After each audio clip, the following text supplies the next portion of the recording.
Гармония души и кисти. Во Владикавказе в Доме кино открылась выставка Надежды Гер. Работы художника, выполненные в различных жанрах. Портреты, натюрморты, пейзажи, сюжетные композиции. Рисовать Надежда Гер начала еще в детстве, но писать профессионально сравнительно недавно, всего 6 лет назад. С 2016 года принимает участие в городских и республиканских выставках.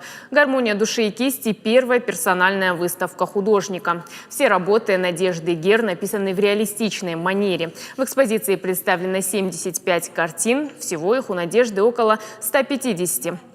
Выставка продлится до конца марта. После торжественной части в зале Дома кино состоялся концерт с участием ведущих артистов осетинской эстрады. Я вообще-то, человек профессии сухой, бухгалтер. Вот. Ну, как-то вот хочется чего-то спокойного. Ну, начала вроде рисунки, так, карандашом, это самое. Вот я здесь не выставляю.